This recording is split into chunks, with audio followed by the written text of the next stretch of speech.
All right, so in this video we have a 2014 Odyssey, and we do have a small leak, or actually started to become pretty decent leak there out of our VVT valve here right by the oil dipstick, and you guys can see the oil there just kind of coming down. So there's a gasket in between this piece and the bottom piece, and there's like a metal plate, and there's two gaskets that look like this. That's the part number there for them. So this is not OEM, this is aftermarket. So you want to catch this before it's too late, because if it starts dripping too much down, it's going to go on the alternator there down there, and if it goes on the alternator it can ruin that, and that's going to be a much more expensive repair. So we need to take the cover off. That's quite simple. There's a couple plastic tabs that we got to release for this thing to come up.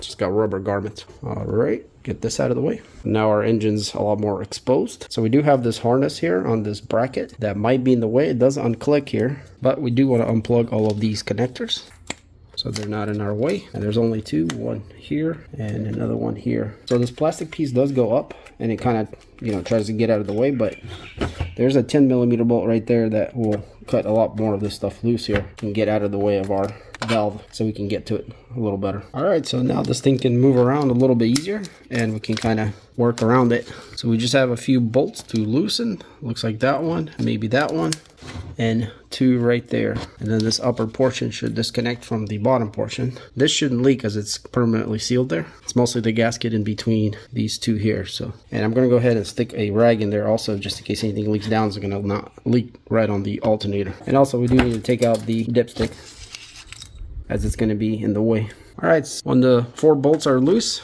the whole thing should be loose. As we can see, it's moving around, and some oil is coming down, so a rag is good to have there. So I'm going to go ahead and remove these, and then the valve should just pop right out. All right, guys, so it appears to be only 3 bolts. One long one here on the top, and then two shorter ones down there. The one right here in the middle, that one does not need to come out. So yeah, don't take that one out. Yeah, and the valve is completely loose now, and it just wants to go up, and you guys can see it actually popped out.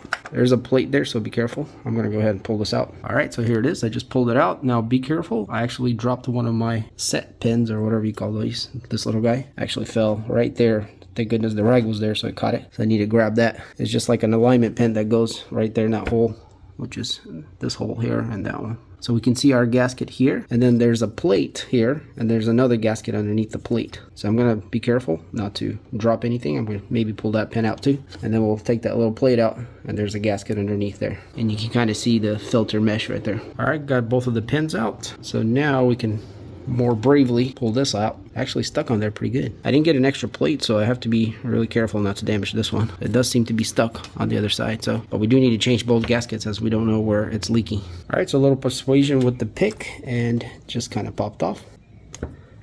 So it's definitely the gasket getting stuck to the metal, and we can see it really good right there. So now we just need to pull the gaskets off, clean it all up, make sure nothing is clogging anything and all the material's off, and then we'll just reverse order, put it back together. All right, so I got the old gasket out, and it's very hard, guys. It's like rock hard.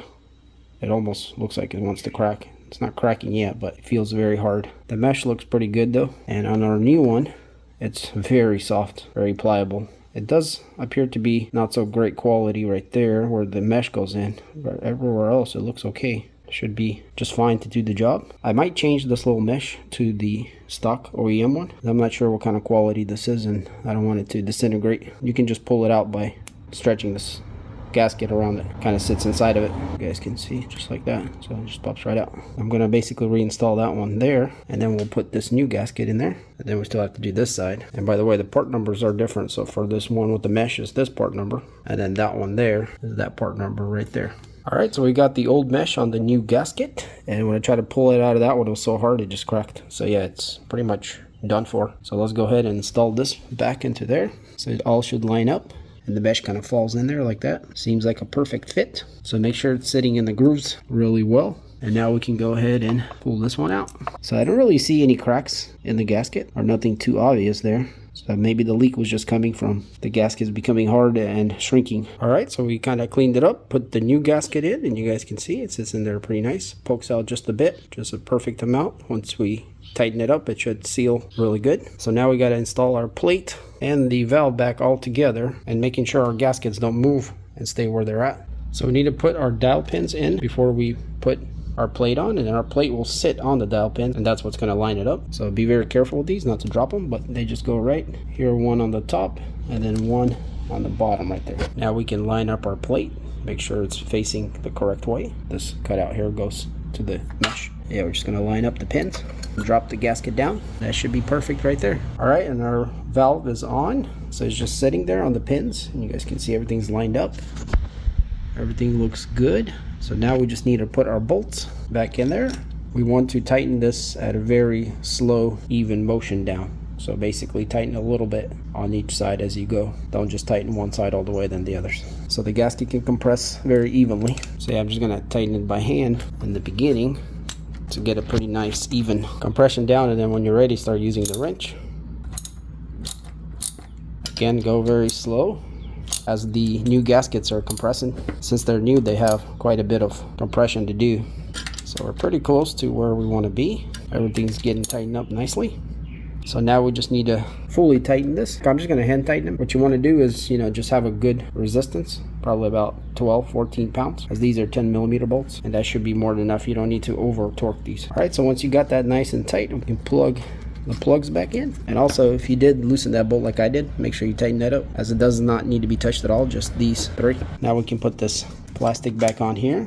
There's a rail here where it clicks on, and also that bolt down there that we took off so we can move around easier. Go ahead and put that back on. Put our oil dipstick back in. I'm going to go ahead and clean this up with a little bit of brake fluid. That way everything is nice and dried up in there, and we can see a lot better if our leak is gone. Alright, so it looks like we're pretty dry in there overall. We'll be able to tell if there's any leak right away. Everything looks good. Let's go ahead and start it. Alright, so let's push the power button. And you want to make sure your oil light right here goes off right away, which ours did. Now we're going to go over here and make sure as it's running there's nothing leaking. So far, looking very dry in there. I don't see any kind of seeping of any kind, which is a good sign. It looks like our job is successful. But you do want to, keep an eye on it, obviously. Check it once in a while to make sure that everything is still good, at least the first few days as you use it. My only worry would be, because these are aftermarket gaskets, I hope they will last and not just burst. But other than that, I think the job is successful. And if you do have a leak there, and you'll be able to tell, like you guys saw earlier, there'll be oil all around the dipstick there, draining down right into the alternator, which is right there. You definitely want to fix this right away, because if you let this go, it's going to ruin your alternator, and that's going to cost a lot more money. So yeah, now we just got to put this cover back on, and we're pretty much done with this project.